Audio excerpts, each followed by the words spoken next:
Hey guys, welcome to another movie review. Today we're reviewing a movie called The Dark Half, which was released in 1993. Take a look at the posters, really creative. I really like the dark cast against the purple, and you can see there's various birds in front of one of the characters' faces, okay, which will become symbolic later on when you watch the film. So this film was viewed in November the 16th. I gave it a rating of 8. So this film was mainly shot in Pittsburgh, Pennsylvania. The Dark Half is a nice little horror movie with an interesting story and great acting. Take note that this movie was directed by George A. Romero, who has directed several zombie movies. I think Night of the Living Dead, I believe. Okay. Timothy Hutton did The Dark Half right after The Temp, and I'm pretty jealous of his hair. It's got a nice texture. It's got its own bounce to it. So for this, during this time, it's kind of like this was the peak of his hair cycle. So yeah, I just had to take note that he had great hair during that film. Besides that, he is the one who makes the film to work, and he does a great job of playing two different characters. I can't even recognize his doppelganger.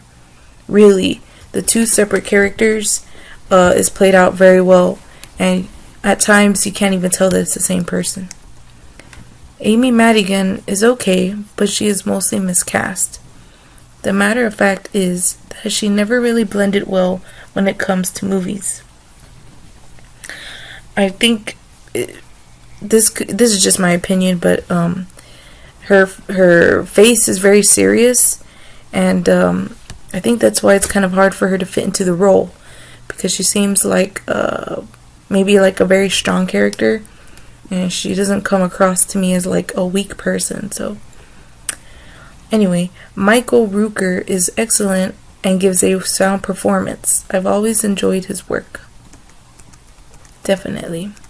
The special effects work with the birds looking superb, and it's even better than the scenes in the birds. It's taken from imdb.com. In total, 4,500 cut-throat finches were used for the sparrows in the film. The birds will consume 100 pounds of birdseed and 15 gallons of water on a daily basis during the production. Although the story is great and interesting to follow, the ending is a disappointment. It just feels like a cheap and lazy escape to finish up the film. The Dark Half wouldn't be released for another 2 years due to Orion's bankruptcy problems, which is a shame, because these type of movies, especially with the effects, it'd be nice to see them come out as soon as possible. By the way, the car driven in the film is a 1966 Oldsmobile Tornado. All in all, for a Stephen King picture, The Dark Half is an underrated piece of work. Personally, I recommend you see this one around October. It's